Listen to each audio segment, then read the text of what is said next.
доимии хадамоти оғохон оид ба рушд дар ҷумҳурии Тоҷикистон Қозӣ Давлат Қоимдодов дар оғози мулоқот ҷиҳати фаъолияти пурсамар дар давраи пандемия ибрози ақида намуда иброз дошт ки раёсати тандурустии вилояти мухтори Кӯҳистони Бадахшон дар ин лаҳзаҳои ҳассос тавонист барои сари вақт ба муолиҷа фаро гирифтани маризонро ки гирифтори ин беморӣ мебошанд кӯмакҳои саривақтиро манзур намоянд. Маҳз фаъолияти самарабахши табибони вилоят имконият бахшид ки дар ин давраи ҳассос қисмати зиёди бошандагони вилоят сеҳати комил ёфта ба қарарӣ баргаштанд. Гуфта шуд ки дар ин муддат шабакаҳои бунёди оғохон миқдори зиёди маҳсулоти доруворӣ ва дигар таҷҳизоти тиббиро дастраси беморхонаҳои вилоят гардонданд. Тибқи дурнамои ҳукумати ҷумҳурии Тоҷикистон дар ҳамкорӣ бо шарикони рушд муҷаҳҳаз намудани беморхонаҳои ҳудуди вилоят ва дигар минтақаҳои кишвар бо таҷҳизотҳои муосир барои муайян намудани беморӣ нақши калидӣ дорад корҳои зиёд анҷом дода шуданд. ҳоло низ барои пешгирии марҳилаи дуюми беморӣ бо ҷалби шарикони рушд миқдори зиёди доруворӣ ба вилоят кӯмак хоҳад гардид.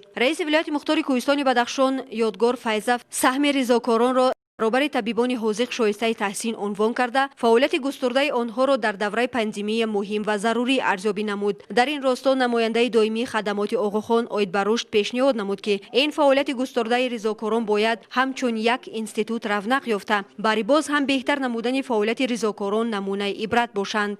яке аз масъалаҳои асосие ки ҷонибҳо зимни мулоқот ба он таваҷҷӯҳи махсус зоҳир намуданд ин бунёди корхонаҳо ва ба ин васила аз байн бурдани мушкилоти бекорӣ арзёбӣ гардид. гуфта шуд ки бо таҳризӣ намудани лоиҳаҳои нав ва бунёди корхонаҳои хурду бузург имконияти истеҳсоли маҳсулоти ватанӣ зиёд мегардад. раиси вилояти мухтори Кӯҳистони Бадахшон иброз намуд ки қисмати зиёди иншоотҳои сохташаванда дар ҳудуди вилояти мухтори Кӯҳистони Бадахшон бо истифодаи намудҳои гуногуни сангҳои маҳаллӣ бунёд мегарданд ки ба беҳбудии зиндагии маскунон ва беҳбудии сатҳи оилавии бошандагони вилоят равона гардидааст ва аз сӯи дигар ба ташкили ҷойҳои нави корӣ мусоидат мекунад.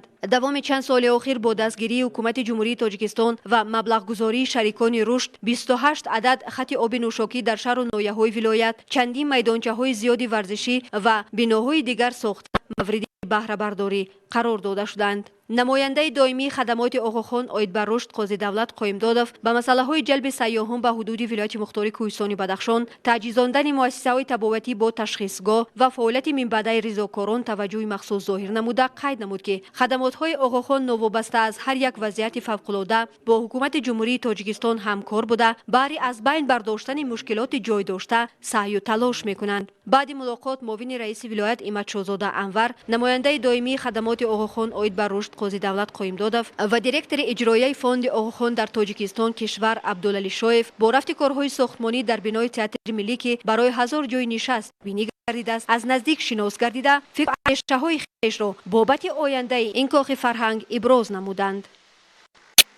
ба мақсади шиносоӣ аз рафти корҳои сохтмонӣ дар бунёди мактаби таҳсилоти ҳамагонии рақами 5 шаҳри Хурух ки бо маблағгузории ҳукумати ҷумҳурии Тоҷикистон, Иттиҳоди Аврупо ва мақомоти иҷроияи ҳокимияти давлатӣ як гурӯҳи шарикони рушд бо сарвари роҳбари рушди бунёди оғохон дар Тоҷикистон Қозӣ Давлат Қоимдодов аз мавзеи сохтмон дида намуданд. бунёди мактабро ҷамъияти дорои масъулияти маҳдуди амал 2014 ба уҳда дорад. аз рӯи иттилои муҳандиси бинокор Неқадамов аз нимаи моҳи июн то инҷониб корҳои бетонӣ дар ҳаҷми 100 сохтмон мактаб бошад беҳтар намудани сифати таҳсили хонандагон мебошад. бинои мактаби таҳсилоти ҳамагонии рақами 5 шаҳри Хурух дар ҳолати садамавӣ қарор дошт. ба ин хотир лозим омад аз рӯи мувофиқати байни ҳукумати ҷумҳурии Тоҷикистон ва Иттиҳоди Аврупо барои бунёди он 600 000 евро ҷудо гардад. маблағ аз тарафи сарпараст ҷудо гардида сохтмон бо ҷалби коргарони маҳаллӣ идома ёфта истодааст. бинои мактаб аз 2 ошёна иборат буда дорои ҳамаи шароити корӣ барои омӯзгорон ва таҳсил барои хонандагон буда тавре сохта гашта истодааст ки ба зилзила тобовар бошад. дар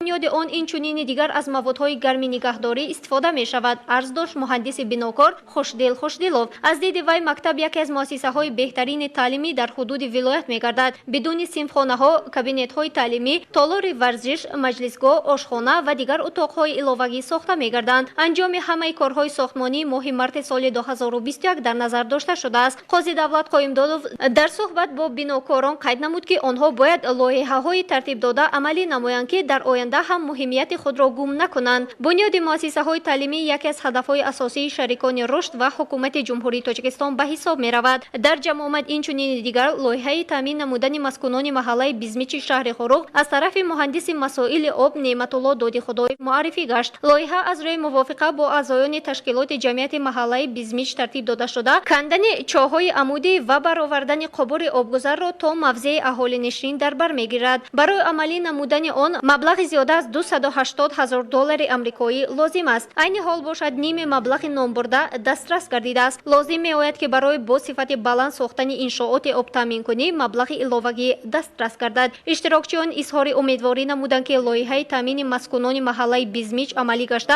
مبلغ استفاده آب از طریق حسابکنک‌های صرف آب از طرف استعمال کنندگان معین گشته سر وقت سپرده می‌شود.